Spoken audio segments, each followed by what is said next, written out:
So when it comes to keywords, and we're talking Yep. about join, the one thing I see often is people try to get cute, right? People try to get fancy with like, all right, I can pick a keyword. It could be anything to send. Oh, I'm going to make it like some long thing, right? What advice do you have when it comes to picking keywords? So now I'm in the position as like, okay, I definitely want to show, like I know as a business or as an entrepreneur, or I know I want a short code situation, whether it's shared short code or dedicated. Now I can pick a short code where people can text into this number and they join my list. What Yep. advice do you have for picking the right short code for your business? So the short Or code, pitfalls, yeah. like what to stay away from? Yeah, so the short code, is either going to be shared, which means you're going to have, I'm sorry, not short code. I'm sorry, keyword. keyword. Yeah. Okay.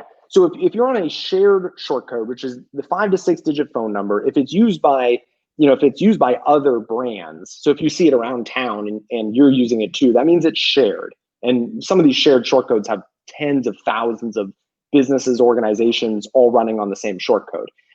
Dedicated means it is your phone number and only your phone number. So if you have a dedicated short code, you own all of the keywords. Every single word that comes into the system is yours. So even if they text a clown or something, if you want to accept that, or you want to accept anything, you can trigger an opt-in. If it's a shared short code, it has to be pretty much identical to what you set up in the software. So most shared short code don't have the keyword join available because somebody's already taken it. Also, right. pizza or pizza 123 or savings, VIP, coupons, anything like that.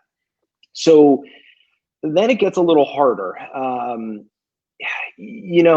There's so many different trains of thoughts, and also test on your software too. So like Tatango software, if you VIP pizza and you put a space in between it, we'll accept that as VIP pizza without a space or with a space if you put quotation marks around it on your phone. So, because many people advertise it, text pizza, and then people put quotation marks, we accept those too. So you kind of want to play around with your software and see what they accept, what they don't. What I don't like is when people have to shift on their phone from the letters to then the characters. So because you're like, you got to text in and you got to remember all this stuff. So I try to keep it as simple as possible. You got to watch out also for autocorrect.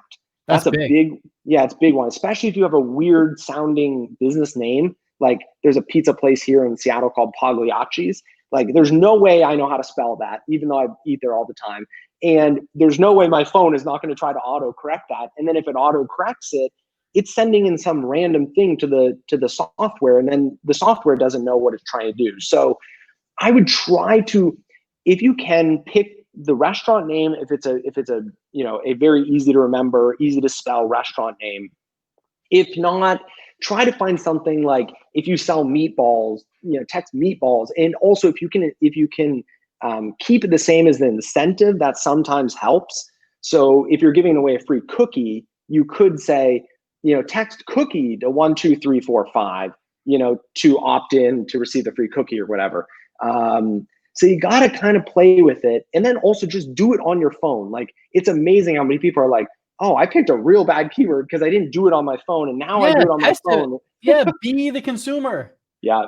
Be the consumer. I mean, the autocorrect thing is huge. Like plain, like I always like to say, plain English, right? Just like the most simplest word that you could come up with that has some correlation to your business, service, offering, brand, whatever. That you could send in and then capture that information about. But anytime you want people to do what you said, is like find special characters or type something long. Like the longer it is, the more chance there are for error. And keep it short, concise, and then you'll have the best opt-ins. It's hard though, because like some of these shared short code providers have literally been around since we started, and they're using all the same short code. Gone, right? Not all the good ones and the bad ones are gone. So it's like I feel you on that. That's why people go to a dedicated short code, because then they own the whole thing. But a dedicated short code is going to run you like $500 to $1,000 a month just for the phone number. So for most small businesses, I would never recommend a dedicated phone number because you will never get the ROI out of SMS if you have one location and you have a sunk cost of $1,000 a month. Like it doesn't make sense. I would love to sell you, but it just doesn't make sense.